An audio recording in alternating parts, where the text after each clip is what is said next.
Hey guys, my name is Marta, welcome to my channel and welcome to my first international book review. This year I am very lucky to say that I have already read one of the longest books that have been nominated for the International Booker, and that is all thanks to Kieran from KD Books Read Along of the masterpiece Big Boy that is The Books of Jacob by Olga Tokarczuk. This novel was originally written in Polish and it has recently been translated to English by the amazing Jennifer Croft.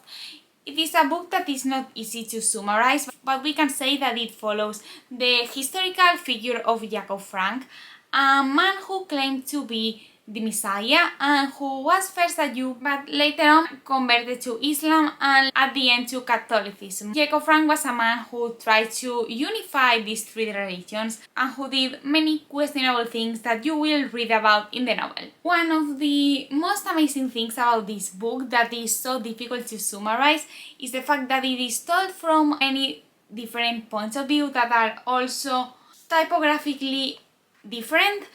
One of the main ones is the one that we follow from the very beginning and is through the eyes of the character of Yenta, who is this woman who is half dead, half alive, and after eating this piece of paper is now seeing everything. He is like some sort of god who sees it all, and I think her perspective is the most objective one of all of those. Then another perspective we follow are the letters between two characters that communicate between each other throughout letters. I am not going to try to pronounce their names because I will completely mess them up, but those two characters are the fun relief of the story, I would say. Their letters are really comedic if you compare them with the rest of the story, and it is always a really great relief to read from their perspective. And then the last perspective we follow are what are called the scraps. And those are, I would say, the most subjective and unreliable narrations we get to see from the novel. They are told from, I think it was Nachman's perspective, and he is all about following Jacob at the very beginning. He idolizes him, and to him everything he does is completely fine. So he is, as I said, the most unreliable narrator. He is going to be continuously idolizing everything Jacob does, and yeah, his perspective is not going to be the most accurate one, I would say. Another very interesting thing about the book is how the page numbers go from the last one page to the first one. So you start at page 800 something and end in page 0. The reason why that is done, I think, was explained at the end of the novel in the author's acknowledgements. So you will have to read the book and read that in order to find out. And last formally interesting thing about the novel is the fact that it has a bunch of illustrations that will illustrate some things that get mentioned in the book. Moving on to the characters, as I've already said, Jacob's character is one that we are going to get told about from many characters' perspective, but despite that, it's a character that you will probably not end up loving. He does many questionable things throughout the book. He does very disgusting things at some points, and overall his personality is not really nice. But does that make the reading experience any less enjoyable?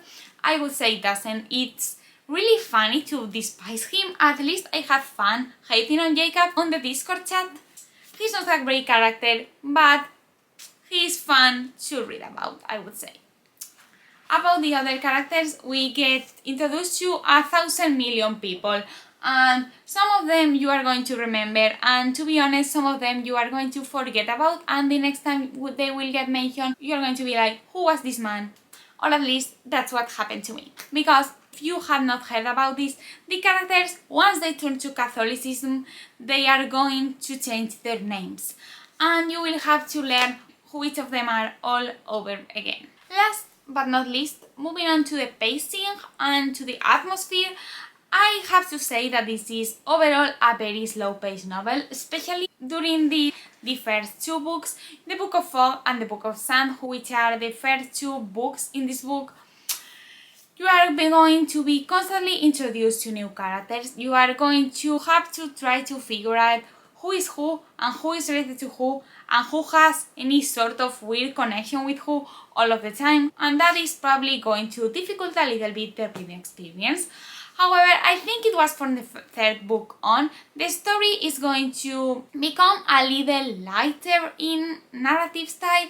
It's going to be more complex theme-wise, but at least you are going to already be used to the characters and to the different perspectives, and you will probably start having more fun. However, that does not mean that you are going to be able to race through it very fast.